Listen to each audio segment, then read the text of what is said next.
आदाब दोस्तों, आज गांधी जयंती है और इस मौके पर हम एक ऐसे पहलू पे आज बात करेंगे जो शायद बहुत कम लोग जानते हैं।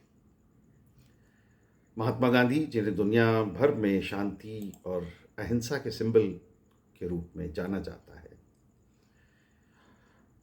गांधी जी शायद इतिहास के उन चंद लोगों में, उन चंद शख्सियात में से हैं, उन चंद पर्सनालिटीज़ में से हैं जिन्हें सिनेमा के पर्दे पर सबसे ज़्यादा दिखाया गया। चाहे वो सिनेमा हो, फुल फ्लेजेड फीचर फिल्म्स हो, या डॉक्यूमेंट्रीज़ हों, या न्यूज़ फीचर्स हों, या न्यूज़ से रिलेटेड और दूसरे वो हों, या शॉर्ट फिल्म्स हों, या टीवी सीरियल्स हों। इन टोटलिटी अगर हम देखते हैं तो गांधी जी पर पूरी दुनिया में शायद जितना काम हुआ है, उतना मॉडर्न हिस्ट्री में शायद दूसरी किसी पर्सनालिटी, किसी एक पर्सनालिटी पर शायद उतना काम सिनेमा में नहीं हुआ। मगर एक अजीब सी एक बात है कि he has been portrayed perhaps the most in cinema, in in in cinema screen world wide. But दिलचस्प बात यह है कि गांधी जी खुद सिनेमा के एक बहुत बड़े आलोचक थे और उन्होंने अपनी पूरी जिंदगी में सिर्फ 2 फिल्में देखी। ये बात सुनने में बड़ी अजीब लग सकती है कि जिस शख्स पर, जिस इंसान पर इतनी फिल्में बनी, इतना काम हुआ, वो खुद सिनेमा से इतना दूर रहा। आइए इस स्ट्रेंज पैराडॉक्स को थोड़ा और करीब से समझते हैं। गांधी जी का जीवन, उनकी फिलॉसफी, उनका संघर्ष इतना व्यापक और इतना प्रेरणा देने वाला था कि फिल्म मेकर्स हमेशा उनसे जुड़ी कहानी और उनकी खुद की कहानी को बड़े पर्दे पर लाना चाहते थे। फिर चाहे वो 1982 में बनी इंटरनेशनल बहुत बड़ी मेगा फिल्म रिचर्ड एटनबरो की गांधी हो, या जो एक कल्ट क्लासिक का दर्जा रखती है अब, और जिस फिल्म में बेन किंग्सले ने गांधी जी का किरदार ऐसा जिंदा कर दिया अपने शानदार अभिनय से कि लगता है कि वो खुद गांधी जी उसमें आ गया। तो वहाँ से लेके द मेकिंग ऑफ द महात्मा 1996 में आई, या गांधी माय फादर 2007 में आई, या फिर मुन्ना भाई सीरीज़ 2006, और वो गांधीगिरी, और वो इस तरह की, और उनकी ज़िंदगी के अलग अलग पहलुओं को इन तमाम फिल्मों में दिखाया गया। इसके अलावा भी सिनेमा में, थिएटर में और बहुत से जगहों पे बहुत सारा काम हुआ। हॉलीवुड से लेकर बॉलीवुड तक, और यहाँ तक कि रीजनल सिनेमा में भी गांधी जी का जो इन्फ्लुएंस है वो बिल्कुल साफ साफ दिखता है। वो सिर्फ एक हिस्टोरिकल पर्सनालिटी नहीं थे, बल्कि एक आइडिया है, एक एक एक एक रिवोल्यूशन है अपने आप में गांधी जी। और इसलिए सिनेमा उनके विचारों को फैलाने का एक बहुत ही इम्पॉर्टेंट और बहुत ही बिफिटिंग मीडियम बन गया। लेकिन यही गांधी जी सिनेमा के लिए एक बहुत ही अलग सा नज़रिया रखते थे। वो इसे फजूल खर्ची और ध्यान भटकाने वाला मानते थे। उनके लिए जीवन की सच्चाई और जो उनकी आध्यात्मिकता, यानी जो उनका जो रूहानियत जो थी, वो स्पिरिचुअलिज्म जो है, वो उनको ज़्यादा इम्पोर्टेंट था। और सिनेमा जैसी मनोरंजन की चीज़ें इन वैल्यूज़ से दूर ले जाती हैं, ऐसा गांधी जी का मानना था। उनकी सादगी भरी जीवन शैली, उनके लाइफस्टाइल और उनका सेल्फ रिस्ट्रेन, ये सब सिनेमा के ग्लैमर से बिल्कुल भी मेल नहीं खाते थे। आज जब हम गांधी जी के आइडियाज़ पर बनी फिल्में देखते हैं, चाहे वो बेन किंग्सले की क्लासिक गांधी हो या संजय दत्त की लगे रहो मुन्ना भाई, तो ये आयरनी साफ दिखती है कि जिस माध्यम को, जिस जिस मीडियम को गांधी जी ने सिंफुल टेक्नोलॉजी यानी पाप की तकनीक कहा, उसी ने उन्हें इमॉर्टल बना दिया। हिस्टोरिकल रिकॉर्ड्स और रिसर्च के मुताबिक महात्मा गांधी ने 3 बार पर्दे से वो रूबरू हुई, फेस टू फेस हुए, जिसका जिक्र खुद गांधी जी ने भी किया है, जिसमें से 2 फिल्में उन्होंने देखी।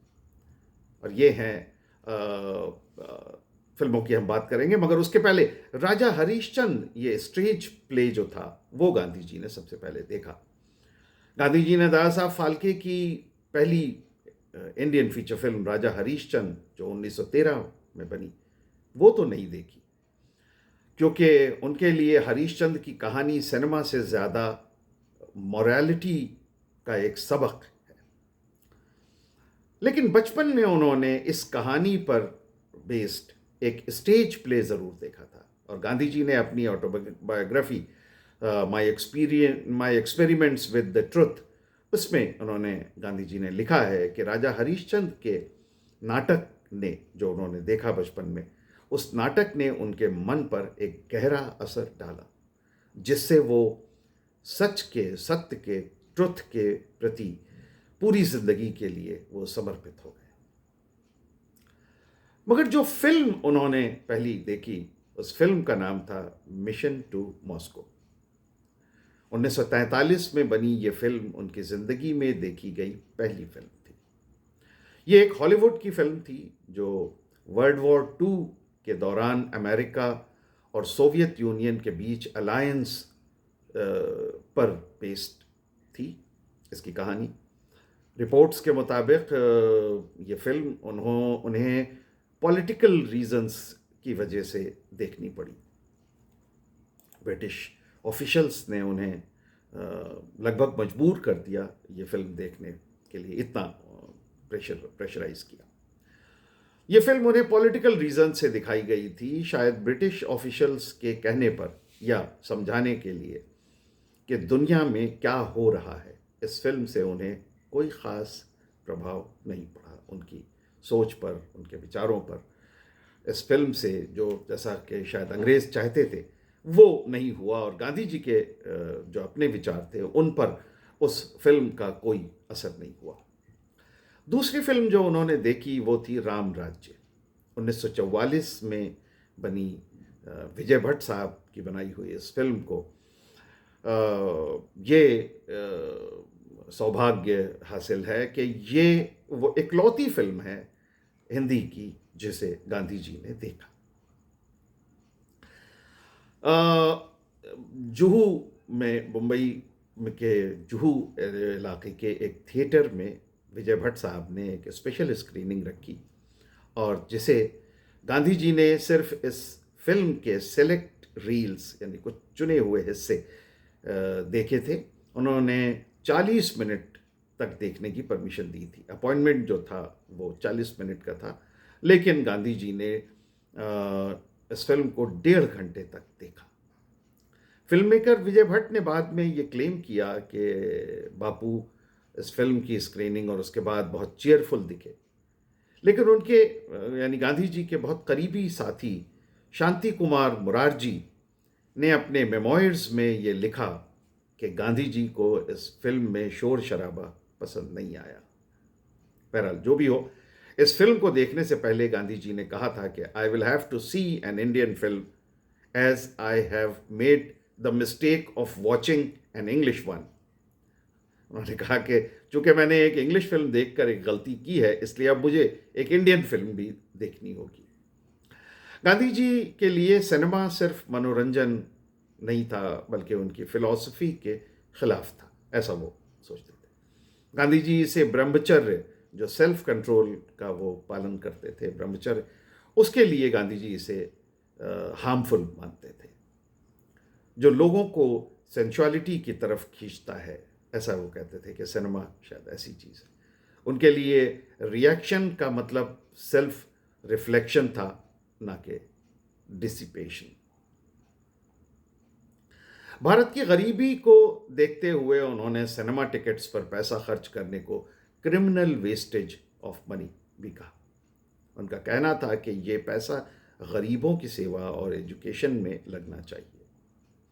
1937 में जब इंडियन सिनेमाटोग्राफ एक्ट कमेटी ने उनसे एक सवाल किया तो उनका जवाब था कि I have never been to a cinema, but even to an outsider the evil that it has done and is doing is patent. The good, if it has done any at all, remains to be proved. वो ये कह रहे थे कि इसकी जो बुराइयां हैं वो तो जाहिर हैं, मगर अगर इसमें कोई अच्छाई है तो वो अभी सामने आना बाकी है। बहरकैफ ये जो कंट्राडिक्टरी मामला है, इसको अगर हम स्कॉलरली तरीके से समझें तो इसमें मेरे दोस्त इकबाल रिजवी जैसे लेखकों ने भी एक बहुत अहम योगदान दिया है। इकबाल रिजवी ने महात्मा गांधी और सिने संसार के नाम से एक किताब लिखी 2019 में। इकबाल रिजवी मेरे दोस्त हैं, मेरे कुलीग हैं, एक्स कुलीग हैं, मेरे बड़े अजीज़ दोस्त हैं। और जब उनकी ये किताब आई तो मैंने उन्हें फ़ोन करके मैंने उन्हें मुबारकबाद दिया और मैंने उनसे कहा कि जो सब्जेक्ट उन्होंने चुना है मैंने उसकी बेइंतहा तारीफ़ की। और वाकई इकबाल ने एक ऐसा सब्जेक्ट चुना जो बहुत अनोखा है, बहुत निराला है। इकबाल रिजवी की ये बुक इस बात पर फोकस करती है कि कैसे गांधी जी ने सिनेमा को रिजेक्ट किया और क्यों किया। उसके बावजूद इंडियन सिनेमा ने गांधी जी के अहिंसा, सत्याग्रह, स्वदेशी और अनटचेबिलिटी जैसे प्रिंसिपल्स को 100 सालों तक सेलिब्रेट किया और प्रोपेगेट किया और लोगों तक पहुंचाया। गांधी जी ने शौक से कोई फिल्म भले ही ना देखी हो, उनका सिनेमा से नफ़रत और का असर उन पर था।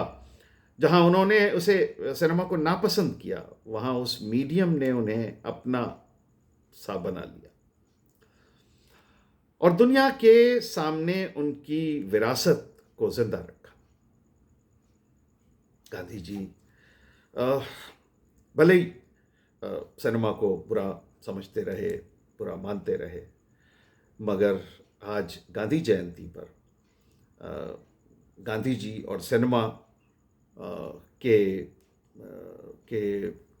उन्वान से अगर आज मैं ये वीडियो बना रहा हूँ, अगर इकबाल रिजवी एक किताब लिख रहे हैं, अगर मुन्ना भाई की गांधीगिरी आज भी अगर वो हो रही है, तो इसका मतलब है कि सिनेमा ने गांधी ने भले ही सिनेमा को पसंद ना किया हो, रिजेक्ट किया हो या बुरा माना हो, मगर सिनेमा ने गांधी को बेइंतहा पसंद किया, बेइंतहा प्रमोट किया और सिनेमा ने उन्हें वहाँ पहुँचाया जहाँ उन्हें होना चाहिए था, उस बुलंदी पर।